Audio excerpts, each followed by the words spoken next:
বলো তো কেমন সাজিয়েছি, দেখো। এটা এটা কে রে মা? চিনতে পারছো না তো? দেখেছো আমার মামি এখনো কত সুন্দরী। কে জানি আমিটা এতদিন কোথায় লুকিয়েছিল। তুই একে খুঁজে বার করেছিস রে মা। আরে কনক, একটা কথা সত্যি করে আমাকে বলবি, তুই কি আমাকে মন থেকে ক্ষমা করতে পেরেছিস? তুই যতই আমার সঙ্গে ভালো ব্যবহার করছিস, আমি ততই বিবেকের দংশনে জ্বলে পুড়ে ছাই হয়ে যাচ্ছি। সার্থকী যদি ঠিক সময় মতন এসে তোকে উদ্ধার না করতো, তাইলে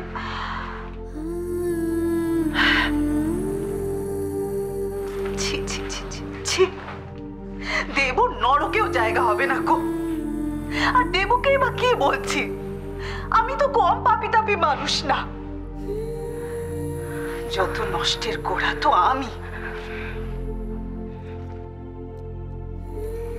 আমি জানি আমার মামি তার মেয়ে আর আমার মামাকে বড্ড ভালোবাসে।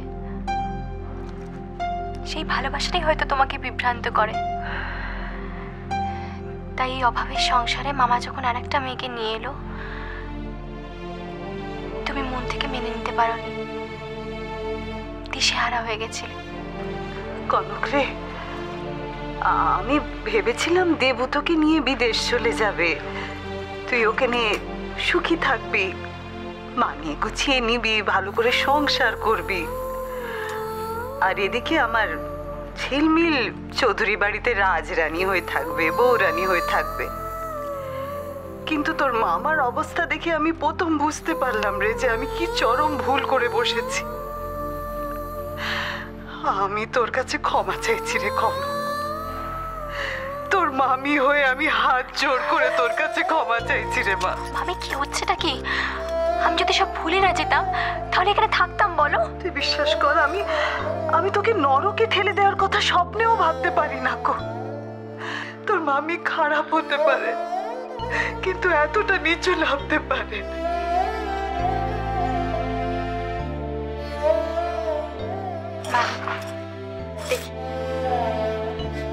আজকের দিনে তুমি এইসব কথা ভেবে একদম কাঁদবে না, একদম না। মন খারাপ করবে না একদম।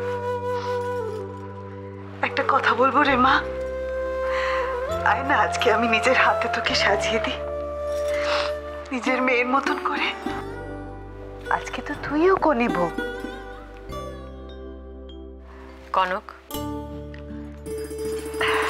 মা আপনি দেখেন না পাগলিটার কাণ্ড, নিজের গয়নাগুলো দিয়ে আমার যা লজ্জা করছে না। আমি জানতাম কনক, আমি জানতাম তুমি তোমার নিজের গয়না দিয়ে মামিকে সাজাতে চাইবে, আর সেই জন্য আমি 2 সেট গয়না অর্ডার করেছিলাম। এসো, এই হলো তোমার গয়না। এটা নাও আর তাড়াতাড়ি রেডি হয়ে নাও, যে কোনো সময় ওরা সার্থকীকে নিয়ে চলে আসবে। যাও।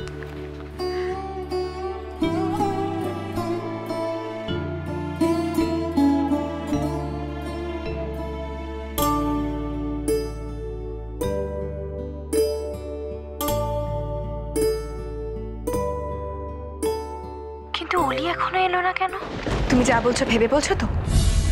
আজ কিন্তু দাদা ভাইয়ের বিয়ে। একবার করে শখ মেটেনি, আবার করছে কিন্তু আছে। দেখো অরূপ, এসব ভুলভাল কথা না ভেবে এটা ভাবো, আজ কিন্তু ওই বাড়িতে সবাই থাকবে। কেউ যদি এতটুকু বুঝতে পারে তাহলে তাহলে কি? তাহলে কি করবে বুঝতে পারলে? প্লিজ তুমি একটু শান্ত হয়ে তুমি একটু বোঝার চেষ্টা করো। আচ্ছা ঠিক আছে, তুমি সবার সামনে আমার সাথে একটু নর্মালি বিহেভ। তুমি আমার সাথে যা করেছো, ইনফ্যাক্ট এখনো করে চলেছো, তারপরে এটাই নর্মাল নয় কি? অরূপ, আমি কিন্তু তোমাকে বুঝলে বুঝবে, আই ডোন্ট কেয়ার। কি করবে বুঝলে জানলে? বড় জোর বধূ নির্যাতনের কেস করুক, কেস যা পারে তাই করুক, তারপর দেখবে আমি কি করি। অরূপ, আমি তোমাকে কি এমন বললাম তুমি এত কিছু ভেবে নিলে? ভাবতে কে বলেছিল আমায়? তুমি তো। তাই সব থেকে খারাপটা কি হতে পারে সেটাই ভেবে নিলাম। তবে আমি কিন্তু ছেড়ে দেবো না অলি। তুমি, তোমার পরিবার সবাই আমাকে ঠকিয়েছো। বৌমনি একদম ঠিক বলেছে। বৌমনি? বড় লোকের বিহারা মেয়ে, হ্যাঁ? উচ্ছন্নে যাচ্ছিল, চান্স পেয়ে আমার গলায় ঝুলিয়ে দিয়েছে। দেখেছে আমার বাবা মা কেউ নেই, খোঁজ খবর করার, আগে পিছিয়ে দেখার কেউ নেই। আমি যদি এটা ধরেও নিই যে তোমার একটা মেন্টাল প্রবলেম আছে, তাহলেও কিন্তু এটা বেশি দিন টলারেট করা আমার পক্ষে ডিফিকাল্ট হয়ে যাবে অরূপ। আমি তোমাকে ভালোবাসি, এতে কোনো মিথ্যে নেই। আর তাই তোমাকে রিকোয়েস্ট করছি, নিজেকে আর নিচে নামিও না, তাহলে এরপর তোমাকে ভালোবাসতে আমারও কষ্ট হবে। ভালোবাসো? তুমি আমায় ভালোবাসো, তাই না? কোথায়? আমি তো ফিল করতে পারি না। হ্যাঁ, কেন বারবার মনে হয় তোমার আমার মাঝখানে অন্য কেউ আছে? নেই অরূপ, কেউ নেই। তুমি আমাদের দুজনের মাঝখানে অন্য একজনকে টেনে না আমাদের সম্পর্কটা নষ্ট সবকিছু আমি করছি, তাই না? সবকিছু আমি করছি। দেখো দেখো দেখো, নিজের মুখটা দেখো। হ্যাঁ, মনের মধ্যে পাপ লুকিয়ে আছে, তাই না? চোখে মুখে ফুটে উঠছে। হ্যাঁ, পাপ করেছো, তাই? প্লিজ, আজকের দিনে অন্তত এরকম করো না। আজকের দিনে আমার আবার আলাদা কি? হ্যাঁ, প্রথম দিন থেকেই তো ঠকে এসেছি। আজ বলুন অন্য কিছু করি না। ছাড়ো, ছাড়ো অরুণ, ছাড়ো। কি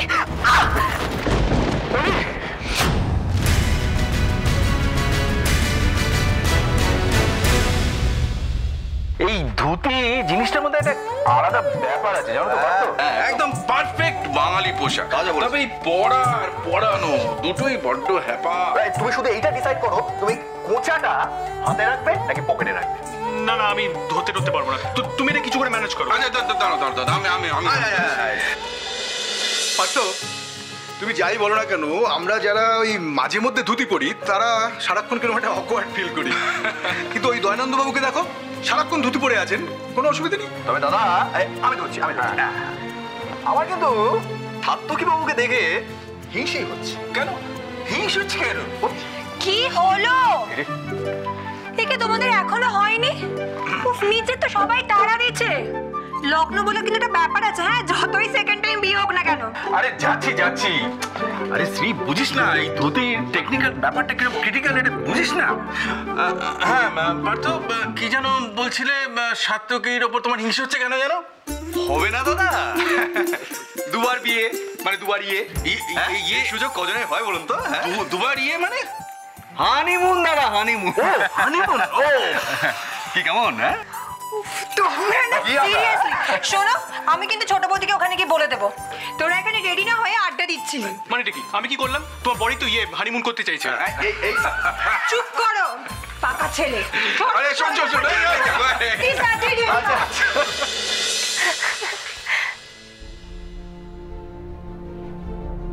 এ কি বৌমনি?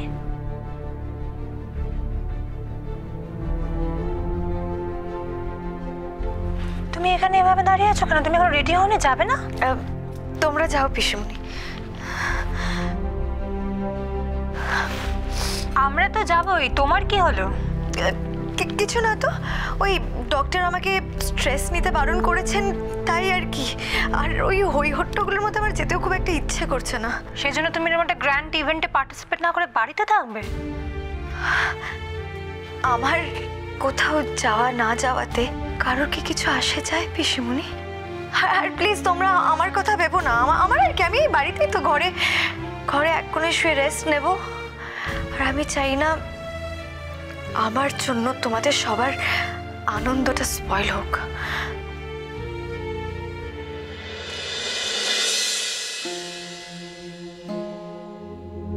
আমাদের আনন্দটা সবাইকে নিয়ে ঝিলমিল, সেখানে একজন কেউ না থাকলেও সেটা কিন্তু পূরণ হয় না।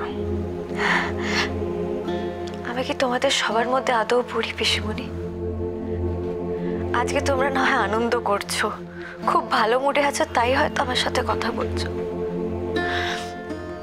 তাহলে তো আমি তোমাকে একটা কথা বলি বৌমনি, জানো তোমাদের বিয়ের পর না অপরাধ না আমার কাছে এসেছিল টিপস নিতে, তোমাকে কাছে পাওয়ার জন্য।